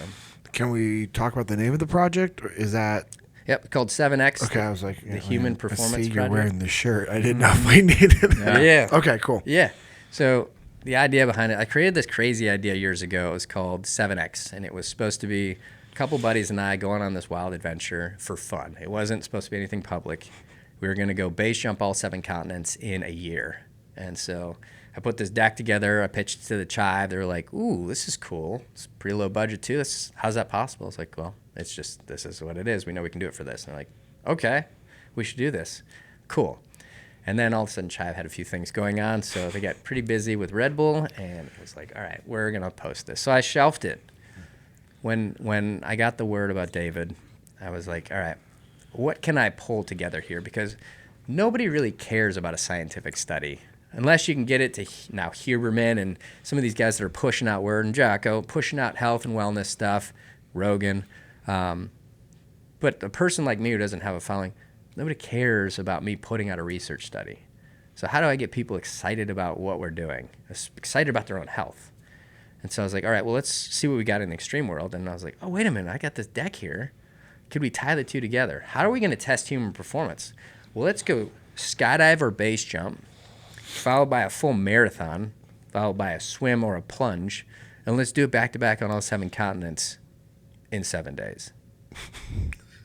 Now, I created this theory not having a clue, logistically, financially, even physically, if this thing could happen. So then I started recruiting. And like I said, I collect people. So I've got people in every sector, but I didn't choose them because they were professional at their specific craft or skill set. I chose them because of their attitude. Good humans. Attitude is everything, Yeah. right? Yeah. And so they met the criteria, brought them into the team, formed up this team. 62 people I had to cart around the world, 7 continents in 7 days. And of course, the objective was to hit everything, do that. We ended up meeting the criteria of 7 marathons back-to-back on 7 continents, but we missed Antarctica right out of the gate. And so we had to do 2 marathons in Africa. So we started in Cape Town, did one there, then went over to Egypt on our way around the rest of the trip and hit another one there. We just didn't hit. So we did 7 continents. We didn't do all 7 continents, but I can't let that slide. So we completed the overall mission of testing the human subjects for the human performance to get the data for the manual. But Antarctica was still sitting there, and I'm like, I cannot believe it. And a year later, we did it. So took everybody to Antarctica, finished it strong. Wow. And there's just a lot that goes into this project. It was very, very difficult. We lost out on funding. Well, a guy who promised us funding didn't come through very, very last minute, and it destroyed me.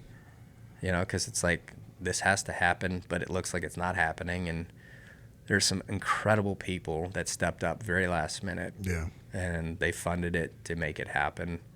And I just, I pray that. Like, let's give them some shout out. Yeah, I mean, I'm gonna please do.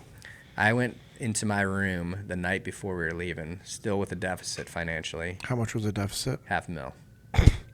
Where do you find $500,000 in like 12 hours? And I went up into my room and my guest bedroom, and I told my wife, hey, I'm going to sleep up in the guest bedroom tonight, because if for some way, shape, or form I pull this off, I want you to get some sleep so you can take care of the kids, because you're going to be with them for 10 days without me. And I went up into the room and I had a panic attack, and I've never had one before. And I thought I was having a heart attack because I'd put so much pressure into this, so much it has to happen. And I legitimately feel like I'd be screwing everybody if I didn't pull it off. Yeah. And you can't do that. And so this whole, I love the never settle. It's coming back. Yes. I still have the original T-shirt, bro. You my man. Yeah. Still fitting it, too. Means I haven't plussed up at all. So I prayed to God, which wasn't the first time. I mean, I'm already a Christian at this point, but I'm like, God, I don't ask for anything. I pray for the health and safety of my teammates, my family, my friends. Help me see what I'm doing here. Like, am I on the right track? Am I doing this in your honor and your glory? Because I truly feel I am, but am I doing something wrong? Why now is this happening? And so I had this panic attack, and I started doing breathing and slowed it down, laid in a bed, and then I just had this epiphany. I'm like, I got to start texting some people that I really care about and see if I can get some help. And it just, God threw this idea, like, you raise money for a living, so you need $500,000, offer them an incentive. If you could raise the money, or if I could get that money right now, I'll pay you back plus 10%. So I'll turn it into an investment for them. And I reached out to my dad first. And I was like, hey, I need your help. And he was like, as soon as the bank's open, I'm there. And then my mother-in-law, who's Russian, who doesn't speak great English, has got a life savings. And she's like, I will be at the bank as soon. And her and my wife went over there and got that done and put that money into the account. And then Ernie... Life savings. Yeah. And she's almost paid back, by the way. Just about. My man. Yeah. And my dad is fully paid back. And I shouldn't have said that, because then she's going to kill me now, knowing that my dad got paid back first. But ultimately... Well, you called him first, so it's true. in the level of priorities. Exactly. But prioritize and execute. Exactly. I've heard about that somewhere. Somewhere. Oh, yeah, that's right. The triplets. Yes. So I called Ernie, and Ernie and I didn't have a very close relationship because we had just met maybe 8 months before that. Ernie Colling, he's the co-founder and CEO of Transcend Company. And as the hat I'm wearing. And I was like, man, I need some help, and I don't know. Is there anything you can do? He answered the call and funded the rest of it in a moment's notice. Why? He didn't have to. No. He doesn't know me that well. This dude has such a heart of gold. And it was just like, oh my gosh, this is a reality. So we pulled this thing off because of these people that stepped in. There's a few other people that joined in to help out a lot, quite a few people to get us the final bid so that we could get it out the door. But when we went on the trip, everybody was so excited. Nobody knew what was going on except for just the head shed. And I was so miserable, I didn't sleep for 6 days. And it was just like, wow. And so when I think about this whole project is developing all this stuff for people so they don't ever get into this position, what I did to myself, I became the perfect candidate for this program. I'm sorry to laugh. Isn't that crazy? Like, I know, it's how just, ironic is that? Oh, you know? Yeah, like, well, we're done here since you're making fun of me now. Maybe I'm nervously laughing about the state I put my body into. Right. So, yeah, man. Okay. So it was rough, but we pulled it off, and we got what we needed. Typical team guy. Manual's underway. Let's go. It'll be finished this year. Document will be finished this year. It'll be out, and we have completed the mission. What can we do to help? Spread the word. We got a Instagram right now. It's called 7x.project. Okay. So you go follow that so we can give you updates, let you know when the doc and the manual is coming out. And honestly, we just... So at 7x.project? Yep. Okay. And then check out Bird's Eye View Project, because that will be the charity that all the funding will weave through to go to our 20 causes that we have. We have 18 causes in the United States that focus on different types of ailments, injuries, not just veteran, but first responder as well. And then we have 2 in the UK, one for firefighters and one for military. Dude, let's go. So we're trying to spread this thing worldwide. That's incredible. So faith has been important to you throughout the years as all of your life has been developing. Is there a favorite, like, do you have like a go-to Bible verse or a story that you just refer back to, or just maybe like a moment where you just felt the presence of God and you knew like, hey, he's real. This is real. This is what I need to be intentional. Anything like that? There's a pastor in town in Dallas, Richard Dallas, and my buddy was a Top Gun fighter pilot. He was coming to Jesus, and so he's like, "You got to meet my buddy Richard." And I'm like, "Cool." And so I go and sit with him, and I thought it was just like any other generic meeting, like, let's just hang out and meet. And he was like, "So when did you come to Christ?" And I was like, "Well, it's interesting. I was born and raised Catholic. I grew up Catholic in Detroit, so did everything, you know. Started out with baptism, went through communion, and confirmation, and marriage." So I was like, but I don't say that that makes me a Catholic. I grew up and I did the deal. And then when I got into the teams, I always would pray to God, but I never dived into the Bible, and I didn't truly know who Jesus was. And when I got out, when I came to Dallas, it was like a floodgate open where people were just like, "Hey, let me sit with you, let me pray with you." And I'm like, "Why do you want to pray with me?" And they're like, "Because I feel you need it." And I'm like, I listened to it, but I wouldn't really listen to it. And then I started to truly see, like, man, these people are seeing something about me that they feel they need to pray for, because God is leading them that direction. And so I sat down with him, and he's like, "Well, let me tell you something about this. It's pretty simple. This is how you become part of Jesus in the kingdom. This is how you are saved." And I'm like, "I can't wait. You can simplify that?" And he's like, "Well, I can." And I was like, "Well, that's good, because your job title says you should." So he's a great guy, great human. And he was like, he takes off his wedding ring, which I would do the mimic, but apparently I can't get it off now. Yeah, So you got fat knuckles. I do. Again, judgy. No, it's an observation. You're about to meet them. Check. You're like, "Come on, buddy."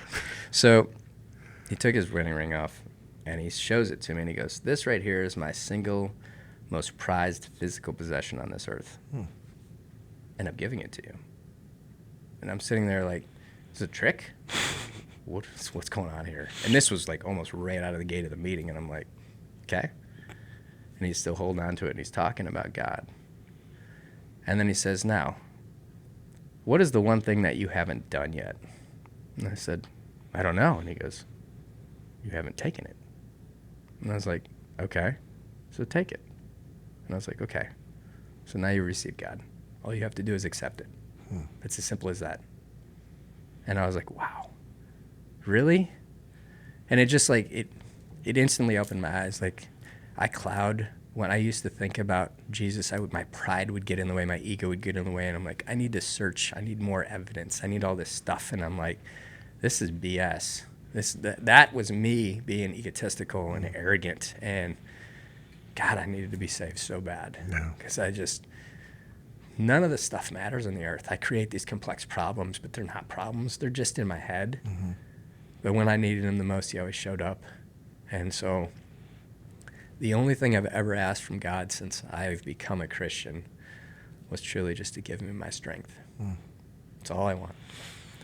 Because with my strength, I can do anything. Yeah. And sure enough, he always shows up. Yeah. And so a story on religion when I got blown up. My best friend growing up in high school, he was just the coolest cat. We call him Corn Nuts. I think we call him Corn Nuts because his body is shaped like a corn nut. Sorry, Jeff. That's how good male friendships work. Totally. Yeah. So when I was getting ready to go home, I was on pre-deployment leave, my first deployment. I went home to Michigan to visit family. It's wintertime in Michigan. And we're sitting in the car, and we're about to go sledding, because that's what adults do. We go sledding at night. Yeah. maybe some booze was involved. And Jeffs and I are sitting in the car, and he's like, hey, I was like, let's go. And he's like, oh, I'm going to take off. I'm like, why? He's like, I want to get some sleep, man. I'm like, okay. He's like, but you're getting ready to deploy, right? I was like, yeah. He goes, well, I'll give you something. So he gives me a St. Christopher medallion. And what's this? And like, Traveler Protecting Men.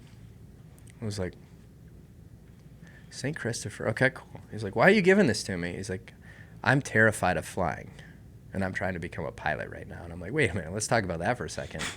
Really? He's like, yeah, I'm afraid of heights, but I've always wanted to be a pilot. And so I'm facing my fears, and I wear this every day so it protects me.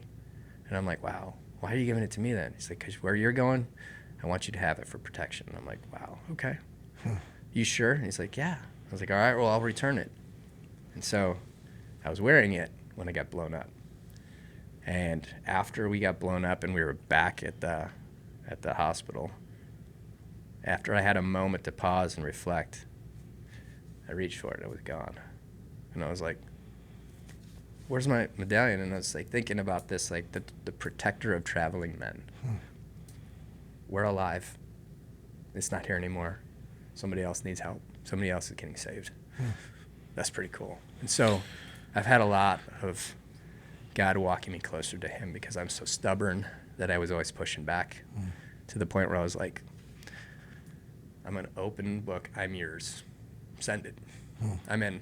And through you, I can do anything I want or anything that I could or dream of because this is all in your glory. And this was your idea. Sons of the Flag was not my idea. Bird's Eye View Project. The Navy SEALs, clearly I didn't create. Everything is God. And when you can really understand that, when you can see that, your life, you truly get to be what you're supposed to be on this earth. That's awesome. It reminds me of, obviously Philippians 4:13, but for what you were saying is, Jeremiah 29:11. And I like diving 2 verses past that because everyone, for the most part, knows Jeremiah 29:11. For I know the plans I have for you, says the Lord. They are plans for good and not disaster, to give you a future and a hope. Great verse. But if you keep reading, it gets even better because verse 12, it says, in those days when you pray, I will listen. And then I love verse 13. If you look for me wholeheartedly, you will find me. And then verse 14, I will be found by you, says the Lord. I will end your captivity and restore your fortunes.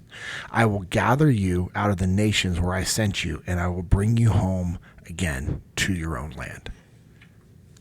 I love, just pushing past the 29:11 and say, hey, read 12, 13, and 14. It's super powerful. Okay, let's transition. Thank you for sharing that. Let's transition to your wife. Like, how'd you guys meet? And Yep. so, I mean, you talked about it a little bit earlier. Yeah. Or just maybe not so much like how you guys met. I mean, if you want to, cool, but more like, let's give your wife give her some love and shout out because of the woman she is. I know a little bit from what you've told me, the support that she gives you.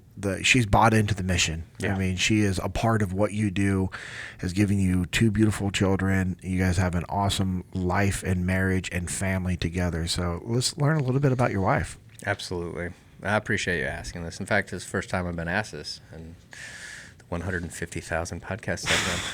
Probably like 10. So this is awesome. So when I was in town, I was like, I don't want a girlfriend right now. I'm trying to figure out who I am. I'm trying to figure out where I'm going, and I don't want to drag somebody down with that because I don't know. And a guy who I called a man about town is in his 70s. He's like, hey, we're on the shooting range because he had hired me to teach him how to shoot. And it's these 3 guys, and they all got the Gucci gear. So they look like the Space Cowboys. If you've ever seen the movies. So old dude's walking out with this Gucci gear, like, we're going to attack these targets. I'm like, you ain't doing nothing. We're teaching you how to load a magazine. It's so good. Like, yeah. And so one guy is like, hey, Bird, I met your future wife. And I'm like, yeah, cool. Sounds good. What's the catch? What's the joke? And he's like, no, seriously. I'm like, okay. And he shows me a picture of her, and I was like, she's beautiful. Is she cool? Because at this point, I had it. Like, I've never met somebody in their 90s who's hot. Okay? So it goes away. So what then we have to fall back on is, do we like each other?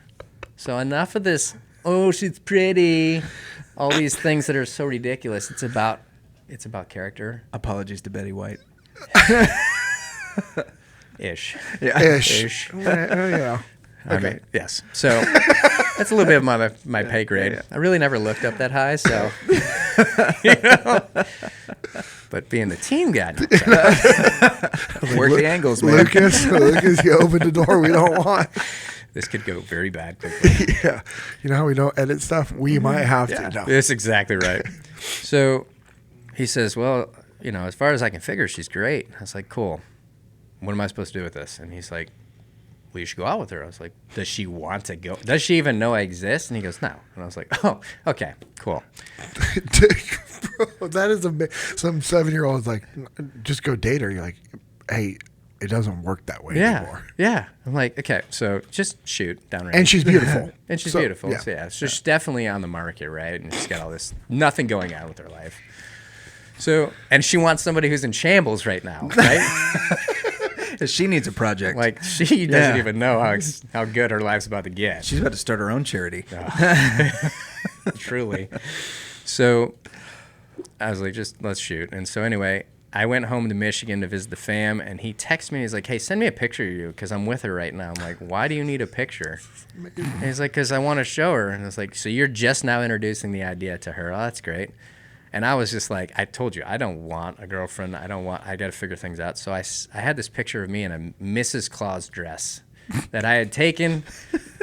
And I'm not even ashamed of that. Like, I have put on dresses before, not because I believe I'm a woman, because I'm definitely male biologically. There's only one of There's two only- options. no, there's two options. So, but I did it to get a ruse out of my very, very good friend's soon-to-be wife at the time by putting on her costume, which I didn't realize. It backfired because she got mad because I stretched it out. So anyway, ultimately, I took the picture and I sent it to him, and he's like, oh my gosh. And he showed her. And I didn't care. And then I get a text back. She thought it was awesome. She wants to meet. And I'm like, well, that's crazy. Okay. Sense of humor. Yeah. So I come home from Michigan, and we're set to meet, and we're meeting at a golf course. And we're going to meet in the club of the country club of the golf course. And I'm like, neither of us golf. I hate golf. And I'm like, okay, so I show up. And I'm a mess, right? I have not gotten a haircut.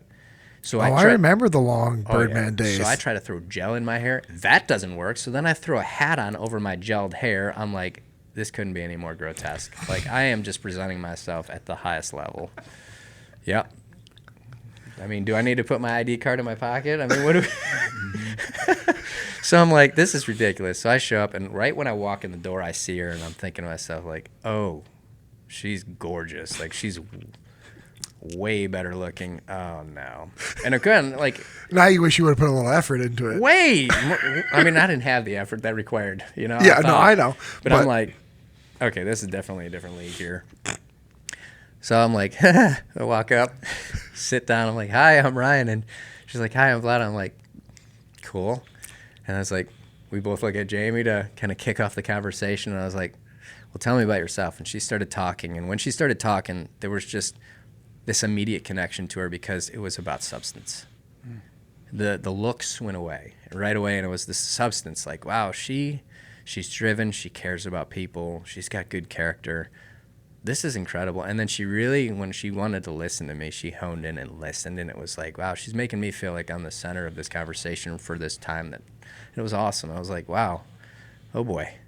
So when I went into this thing thinking like, I don't want a girlfriend or whatever, I'm like, oh crap. So we get done with that and we're leaving. And I'm like, well, that went like I totally screwed up. And I turned around to say goodbye to her and like, hoping that I could find an in to say, hey, you want to hang out again? And she's like, hey, do you want to come see me perform tonight? And I was like, well, sure. Yeah. What are you doing? And she's like, well, I'm dancing. This is what led me into seeing a real professional dancer. And I was like, yeah, sure. So I finally put some effort into what I was going to wear for the night, got myself squared away, went out, and I saw her dance. And when I saw her dance, I was like, oh, this is ridiculous. Like, you're drawn in because it's such so high good. It's level. art. It's just like... It is art. And just you can see the passion exude through her. So she gets done afterwards. And of course, there's some guys standing in the line, like, looking at her. And all like, and I was like, I look at one of the guys, I'm like, I bet you any money I could get her number. No way, bro. And I don't know this guy, but I'm like, okay. So she comes walking up to me right afterwards, and he's like, oh, dude, what? And I was like, sorry. It's just for fun. So I'm like, this is what I said to her. I was like, you know what? I've never seen anything like that. You are an athlete. And she said that was what did it for her, was because she didn't say I was hot or I was sexy or whatever. You called me an athlete. And I was like, the things that she was doing, I am an athlete, and I cannot do. Wow. And I was so impressed. So that's how we met initially, and we were inseparable from that moment on, where I was like, I don't want a girlfriend now. I'm like, okay, we're marrying. Yes. We were about to have children, so. And then that was it. I mean, we got engaged. We moved in probably 3-4 months into our dating, and then we got engaged probably 5-6 months after that, and then we stayed engaged for a couple of years. And that was primary because I didn't have any money. Weddings are expensive. We finally got married, and I mean, legitimately, we get married in 2015, and she comes home that Christmas. It was she comes home that Christmas to hang out with the fam, and she's like, hey, do you want to go get coffee? And I'm like, what do you mean coffee? Like, she doesn't drink coffee past like 8 a.m. She's real, and I'll get into her health and wellness, but so I'm like, you want to get coffee? And it's 5 p.m. I'm like, what is going on here? So we sit down, and she's like, hey, I just wanted to give you a Christmas present early. And I'm like, really? Now, my wife is from Riga, Latvia. She's Russian. And I'm thinking, I'm going to open this envelope, and she's going to tell me that she's like the heir to the throne, or she's like some princess, and we're like instantly rich, and like we have a castle and all this good stuff. You married the Tsarina? Yes. I was like, where's my horse? My rings. Just keep Rasputin out of this. Yes. And we're good. I want the robe. Go ahead and kiss. Yeah. And so I open it, and it basically says, Merry Christmas. Oh, you're going to be a dad. And the picture of 2 pregnancy tests positive. And I'm like, what? We legitimately just got married. Oh, my gosh. And I've always wanted to be a dad. Yeah. I'm an only child. She's an only child. I've always wanted to be a dad. So I was just blown away. She's like, we can't tell anybody, though, because it's brand new. And I was like, okay, sounds good. I'm good at keeping secrets. So I was trained to keep secrets. So we get to my house, my dad's house where we're staying. Mom, Dad, guess what? Oh, no. And so we get to my dad's house, we're staying, and she's like, just got off the flight, so she wanted to go and shower up. And I'm sitting there like, I can't hold this in. This is too powerful. I got to unload some of that pressure. I was like, hey, Pops, I need to talk to you real quick. I want you to just read this real quick. I just got this. And he reads it, and I've never seen my dad so excited. And it was just like, I was shaking. I was so excited. And so she came out, and I was like, I had to tell him because this is a lot. And she goes, oh, I know. And, of course, my dad hugged her, and it was so cool. And I was like, I cannot believe I'm going to be a dad. Because now this is the true responsibility of life. This is not a mentorship. This is forever. This is something that is so difficult because you got to take it so seriously, and it's every day and it's every moment, and what you put into it is going to help them develop into being a good human. Yeah. And when I started to truly understand that was that responsibility, I'm like, when people ask me what I do for a living, it's impossible to explain anyway because I was like, I do this and that and this and that and this and that. And it's like, here's my card. Go ahead, check it out. I'm a dabbler. I'm a dad. Yeah, that's awesome, man. That's what I do. I'm a dad. And I couldn't change it for the world. And God blessed us with 2 boys so that they each have a sibling, which is a dream that we had. Like, could we give them a second so that they had each other? Right now they hate each other. But that will turn around. Yeah, it's phases, man. And it's just the greatest gift on the earth. Yeah. So. What? Agreed. What's up with Frogman Friday show that you have? Which I love that you called it because these episodes come out every Friday. Correct. And I wanted anytime I had, which by the way, you're my first Team Guy Frogman interview. Yeah. And I was always like, oh, it'd be cool to call it Frogman Friday. And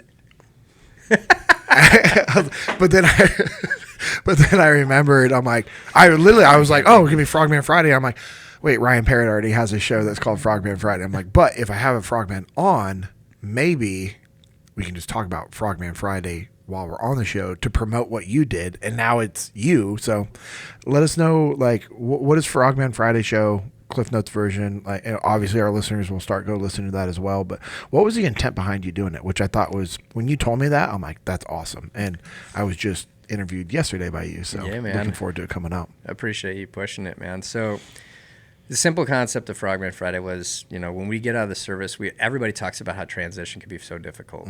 And again, going back to God, I believe that God took me out of the service early because I wasn't forced retired. I didn't medically retire. I chose to get out early. And I believe God took me out early because he wanted me to get established so that when guys were coming out after a full career, I could help them. Yeah. And I truly believe that. Like, I can't give them millions of dollars and stuff like that, but I can help them so they don't have to go and make the mistakes that I made, and they don't have to go through that hardship of transition. It's still going to be hard, but it can be minimalized. Yeah. And so Frogman Friday was it's a short form show. I don't even consider it a podcast. I call it a PSA, but instead of public service announcement, I call it post-service awesomeness, right? That's amazing. Yeah. So you got to be a special operator to be on the podcast because I only want to do one a week, and I want to focus on people who I know are going to get out and they're going to crush whatever they're going to do outside. They just, let's go. I keep coming back to this word go. It's because I've drank this, right? Yeah, I mean, maybe. By the way, I'm just going to let everybody know a real PSA. The only one is sour apple. Like, there's nothing else out there. So you go ahead and get sour apple. Jocko Go, JP Dinnell. Rock and roll. As you're drinking a different one? As I'm drinking. You're drinking. But I'm drinking Dave Burke, so okay, I mean, fair. he was Top Gun pilot, Top Fair. Gun instructor, Fair. Flew the F-16, the F-18, the F-22, and the F-35, so pretty impressive. What have you done with your life? I know. Jeez. They would not give us the keys to any of those. Apparently they don't come with keys either. It's just the fob now. Let's ask if we can go for a ride along. I'm kidding. I want to vomit. So I was like, I think my body would shut down. oh, no, they'll play the game on us. They'll be like, hey, you ready? Yeah. And they'll just drive it. And they're just like, and then they'll laugh when we wake up. So Frogman Friday was a short form show, and it was legitimately, I have this network that I've built over the last 12 years, and a lot of C-suite individuals, people who are interested in helping drive people forward. Like, I can look at your business, not me, these other people can look at your business, and in 10 seconds I can tell you how to maneuver to make this thing better. These are things that you need to be thinking about. Or maybe I want to invest in you or buy you, whatever it is, but actionable things. Wow. And so can I make a short form show where I interview the special operator about their company that they started, founded, worked for, a charity that they're running, a book they wrote, a movie they're in, anything that they're doing that people can get behind, products that they're selling, can you buy them? I want to help drive that. And so we do the show, we talk about what they've got going on, introduce it to the public, blast it out, and then get them out to about 180,000 people through a CRM, so a lot of C-suite individuals to help them fast track, because the goal is I don't want you to get out after 20 years of being a Master Chief Navy SEAL and crushing it, and then all of a sudden you're starting and working for a 20-year-old who's talking down to you. And unfortunately, that's just the way in corporate America this stuff happens. But it's like, how can I fast track them into a faster thing? Because most of the guys are super entrepreneurs, and they're coming up with such cool things. It's like, let's share that. So you won't see anybody on there who's corporate. It's all entrepreneurs, people doing crushing or cool stuff. It's just that. So that was the idea behind Frogman Friday. Usually doesn't go any more than 30 minutes unless I have like somebody that I served with, like you, and we're just like, we got backstory, we got to talk. But that's really it. It's not about past. It's about current. It's about currency. Yeah. Like, what are you doing today? And so how can we introduce you to everybody? It's the Frogman Friday show. It's on YouTube. And I have converted all my social media handles to the Frogman Friday show. So there's no more Ryan Birdman Parrott or any of that stuff. I was like, this is my focus. I don't want to be on social media publicly. I've got nothing to say most of the time to people. And if I do, it's probably not in the best taste. And so I reserve my comments. And I was like, well, if I'm going to not do this stuff and I'm not going to talk about this stuff, then I might as well just turn it over. And so, again, it's in God's glory. Yeah, so awesome. This show is for the Brotherhood, and it's sponsored by Transcend, who, again, Ernie Colling just steps up and he's like, let's get this show going. Let's promote this thing. What an incredible human for him to have done what he did for you. And there's so many good people out there that want to help, that, from when you were talking about it when I was on your show, the thing I took away from that story was people need to be comfortable with asking for help. Right. think if your ego would have gotten in the way and you're like, well, this guy screwed me over, which he did. This guy the whole time was literally like, I'll fund the whole thing. You don't even have to raise money. And thankfully, Ryan has the gift of discernment, and he's like, well, no, I think I should be raising money. I'm gonna raise money. Raises a bunch of money, and he's like, hey, we're short this half. This guy's gonna cover it. And then the guy's like, nope. Royally screws him over. I am so thankful that you were obedient and listening to what God put on your heart, and you're like, actually, I'm going to go raise some money. I'm not going to just count on one person, right. And then because you humbled yourself and you asked for help, it was fulfilled. That's right, and that's incredible because your ego easily could have gotten involved. You could have just played the victim card, blamed this other guy, and everybody would have rallied behind you and been like, screw this guy, but instead you took the high ground, which is incredible because not a lot of people know how to do that. So that's hey, I have a question before we close it out. I know Lucas has a few questions. We're going to limit him to one because and the reason why I say this, bear with me. All right. Would you be willing to come back and you and I just do a Q&A session? Absolutely. Okay, so our listeners are awesome on YouTube. They have all these great questions, and I thought it would be fun to do just a full Q&A episode, just where it's you and I, two team guys, entrepreneurs, just answering the questions, and us like, hey, what's your, you give your answer, I give mine. We find the overlap. Would you be willing to do that in the future? Yeah, as long as your listeners are only 4 years old, because that's where my academia is. I get to pick the questions, so I'll make sure. That coloring books and scratch and sniff. We're in. Let's go. Cool. Let's do Good. it. Awesome. Lucas, what do you have for Ryan? So I had, I'll save my Tony Hawk PlayStation questions for later. I figured, right? So, but since I'm limited to one, I'll wait for the Q&A for that. So, one of the things that's recently come to light, as it is in reference to people leaving the theater of war, is how much things have changed since World War II. That during World War II, we're just celebrating the 80th anniversary of Normandy this past week, and D-Day and everything that happened there, and all of those guys landing. When they came home, they were on ships together, hundreds, sometimes thousands of these guys, for 2 or 3 weeks minimum, where they're coming in. And so they had the opportunity to be out of the theater with one another, talking about what was going on, to decompress. Whereas starting in Korea, when those guys came home, they were thrown on airplanes with guys that they didn't know. And within oftentimes 24 hours, they're leaving the front lines, and now they're back in, civilian society. And that one of the things that they've discovered is that really it's from the Korean era on that we're seeing the sort of community breakdown of the veterans, just in general.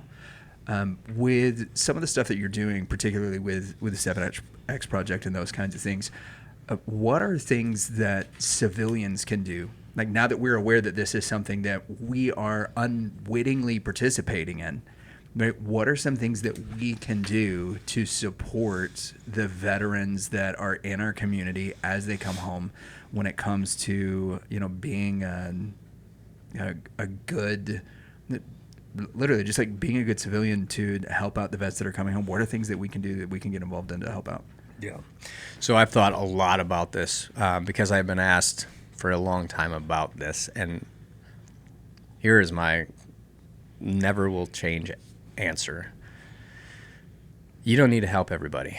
I want you, each person, to choose one vet in their life, and I want you to hone in on them, and I want you to come around them, and I want you to help them move their transition in their life forward.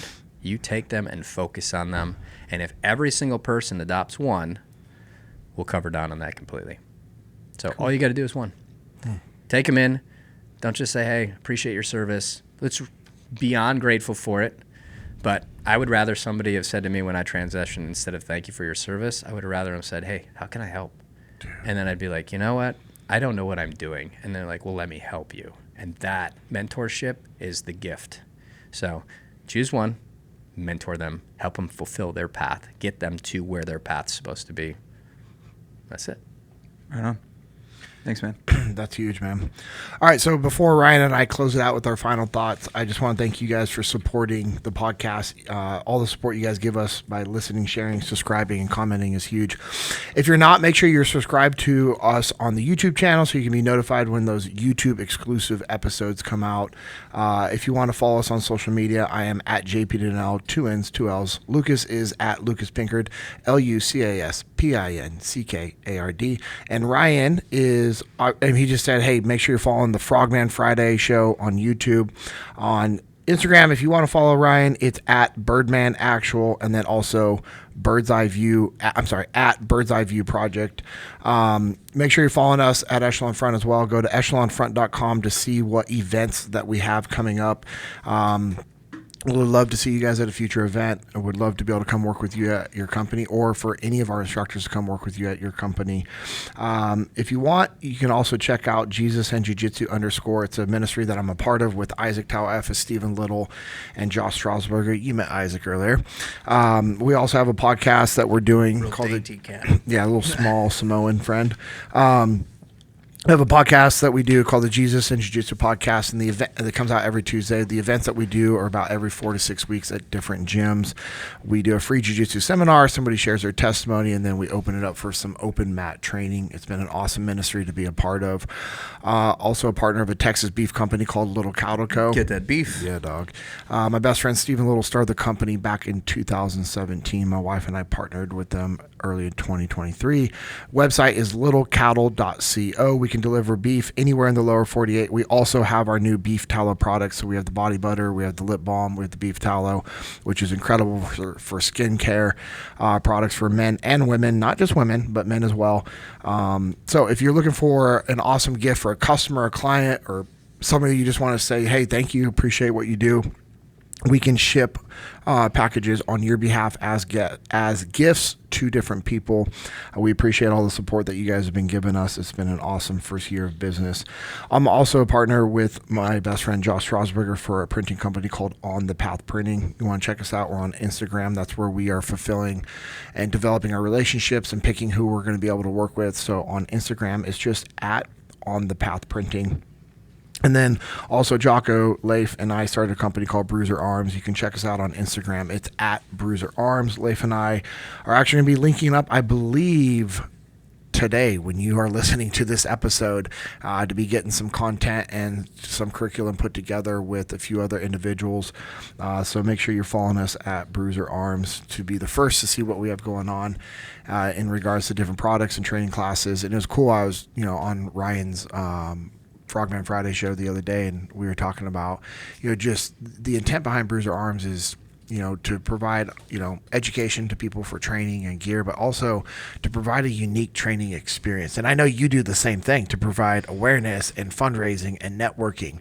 And that's what we want to do at Bruiser Arms, is for our customers and clients and friends through Echelon Front, and just a network of people we have. It's like, hey, we're going to put on a long range shooting course where it's, Tony, Ryan, and I doing long range shooting, and Leif's there, and Leif's sitting down with the CEO working through some problems while we're, putting, some of his team members through shooting. And we rotate through between, hey, you're doing shooting, and we're sitting and talking leadership and life and just networking and just providing value. That's what we want to be able to do. And it's awesome to see that you've been doing that as a lot with your fireside chats and the different tactical training courses that you put together, and the experiences, right? Their experiences. Yep. So same thing. Big shocker. There's a lot of overlap there between a couple of Frogmen. So just want to say thank you guys for supporting that. Also check out Origin and Jocko Fuel. Origin's gear is 100% American made. Their t-shirts, their jeans, their boots, their gis, their rash guards, everything is 100% American made. Jocko Fuel has some incredible products for you guys to check out as well. They're healthy, all-natural energy drinks. So go to originusa.com, go to jockofuel.com to check those out, see if there's something that you want or need. Ryan, appreciate you being on the show. Appreciate your service to our nation that you did in the SEAL teams and everything that you're continuing to do to this day, man. I'm super proud of you. I love seeing frogmen that are out there just providing value. So is there any final closing thoughts that you have for our listeners? Appreciate the friendship, bro. Yeah, man. Cool.